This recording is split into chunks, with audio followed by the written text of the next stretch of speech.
Hey, what's up, guys? SK here, and today we're going to look at the update that they've put out to show us what the unique class skill sneak peek is going to be. And it says Saurin Disruption is coming soon, unleashing new skills and passives for all 5 classes. Each class already has 2 unique skills, which they're listed right here. And soon each class will have 2 more existing abilities that they can switch out for 100 star seeds, but you have to have the skill points to unlock those abilities in the first place. So each class is getting 2 new skills and then 4 new passives. They're not saying we have to unlock the passives as well. We might have to unlock the passives because some of these passives look pretty dope. So for the Berserker, which is one I'm more excited for, new skill Bloodthirst consumes all fury to restore HP, pull nearby enemies towards the Berserker's range. The amount of HP restored increases depending on how much fury is consumed. That's kind of situational because a lot of Berserkers want to keep their rage for DPS in the middle of a dungeon. I'm not sure any Berserker right now has any HP problems because of the weapons we have and the armor that we have that does HP regeneration. So not really sure the Bloodthirst is going to be a thing that a lot of Berserkers use.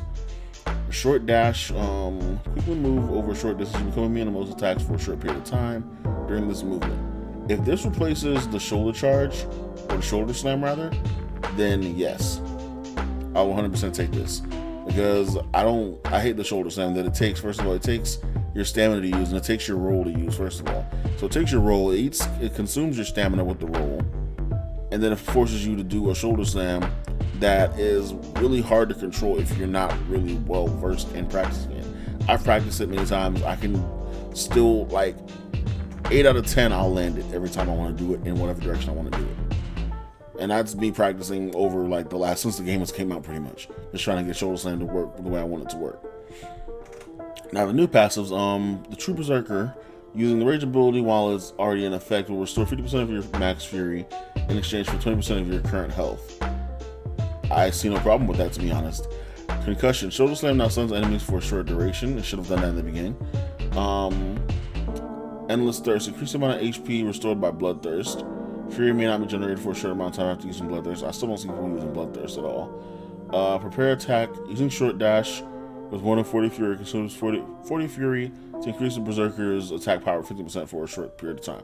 That is actually pretty good. I stand all of this, except for, like I said, the Bloodthirst. I don't see many Berserkers using the Bloodthirst, but that's just from my side of being a Berserker that doesn't really have HP problems. Like when I'm running dungeons or just running around grinding, I don't really have HP problems.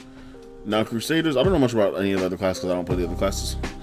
It does take a lot of work to level up all the other classes, so I'm just going to go ahead and list these out. Judge of Heretic, slowly consume your belief to increase your attack damage.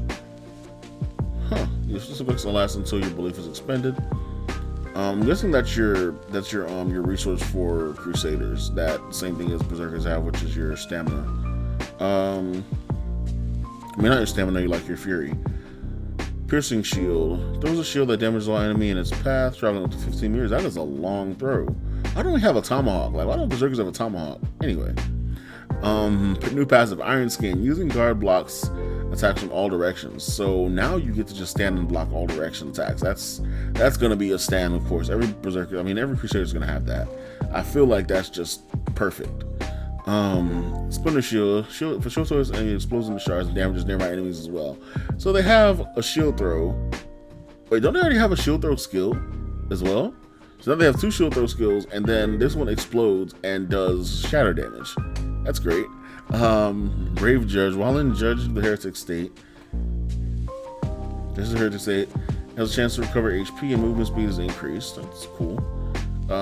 Increases damage for piercing shield. Additionally, increases damage to enemies and piercing shield. Reduces the shield's cooldown by each enemy hit. Now, I don't see why they didn't do anything along the lines of giving them skills to actually make them aggro like targets, because I understand they didn't want to make them like a complete tank role to do the whole Eternity thing, but people are still kind of trying to single out Crusaders when it comes to being in parties and not having an actual role, because Berserkers do outdamage them over time. I mean, in the total of a run, a Berserker will outdamage Crusader if they are built exactly the same when it comes to damage wise and crit damage wise, because the Berserker just hits a lot harder with their skills. Their skill multipliers are a lot bulkier. So I don't know why they didn't focus on trying to make it so that Crusaders have more aggro skills. Not make them per se a complete, like, you know, a complete tank class, but make them be able to grab aggro for, like, you know, a short amount of time in those oh crap moments when your party needs to recover. But that's just my thoughts. I'm not the person running this game. Mage, new skill, Frost Armor. Ignore damage from enemy attacks covering yourself in ice during this time. You cannot move or attack. We had that in Bless Online. It's pretty much the same thing. You can't attack, you can't do moves.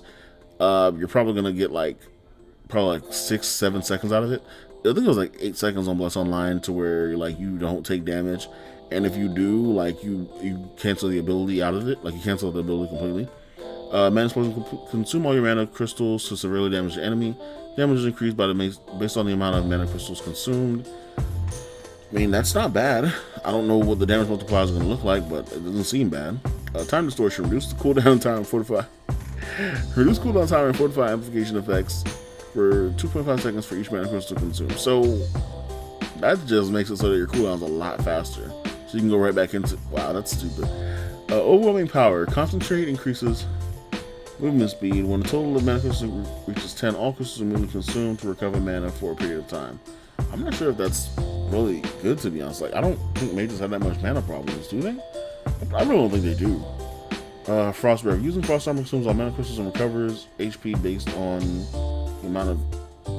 What? That doesn't even make sense for the name of this, like, passive, but okay. Energy Absorption. Using Mana Explosion, restores a specific amount of max mana for each mana. So they're just focusing on giving them more mana constantly and cooling down their skills on this one. I'm not sure mages have these problems, but I don't really know that many mages, to be honest.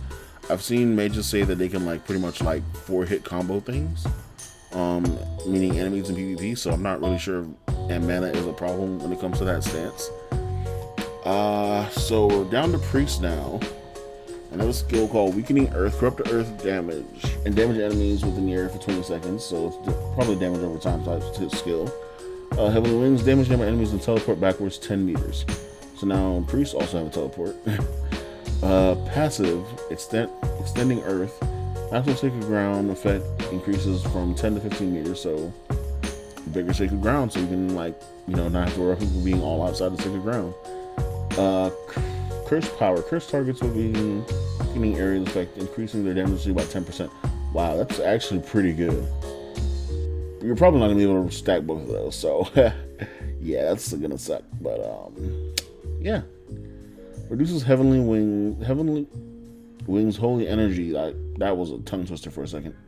Heavenly Wings Holy Energy cost by 20%, and affected enemies are stunned for 2 seconds. That seems good. So what, you damage them, you teleport away,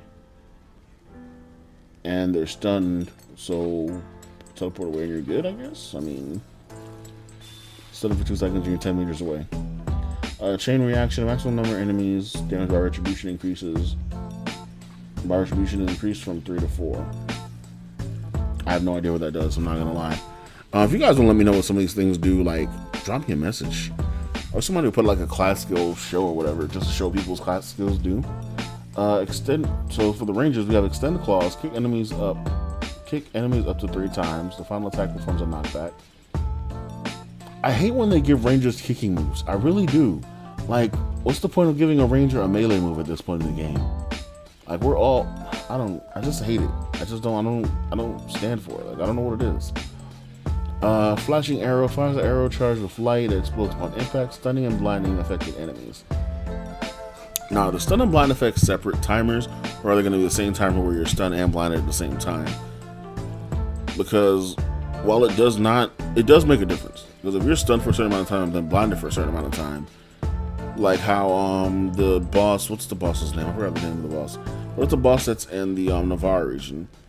And it's one of the field bosses, and he does like the shining arrow that's like stuns you, and then while you're stunned, you're blinded. But after that period of being blinded, you're still stunned for a little bit. If it lasts as long as that, that's going to be busted. New passive, penetrating arrow. Reduces the arrow consumption for temper shot. Quick hands reduces the amount of time it takes to reload during combat. I'm not seeing rangers have problems with reloading, so I don't know where some of these changes are coming from. Using extended claws grants super armor effect, and dazed effects is replaced by a stun effect. I just don't understand why a melee attack. Like, why? Especially since it doesn't seem like it's gonna do anything. It's not gonna do anything against bosses. So it's like blinding effect increases the stun effect for flashing arrows. So I guess there's that. The team is actively working hard on upcoming updates. Specifics may change slightly at release. Stay tuned for more information about the Saurin Deception coming next week. Wait, what? Oh no, more information about the Saurin Deception. I was like, wait, it's coming next week? No, okay, read that wrong. So I don't know. How do you guys feel about that? I don't know how to feel about that specifically on my end, because I'm just, like I said, some of the changes don't make sense to me, like the Rangers extended claws, kick thing. I don't get giving a ranged class like a melee attack like that. Maybe a mid-range skill, but not a melee attack, especially when it does do nothing to bosses. Like, that's what the most of the game is bosses. Barely you have to worry about regular mobs anymore. And in PvP, like, if you're worried about them having to be up close to an enemy, give them a skill that makes them jump back. But that's just my thoughts on that. Otherwise, I do love the Berserkers set of stuff, except for Bloodthirst. Like I said, I don't see Bloodthirst being all too useful. Maybe I'm not reading some of this right. I just don't see it being all too useful. But yeah, that's pretty much it for my thoughts on this video. Thank you guys for watching. Like, subscribe, and share, and pass it on with a friend that yeah, is interested in Bless. And see you guys in the next video.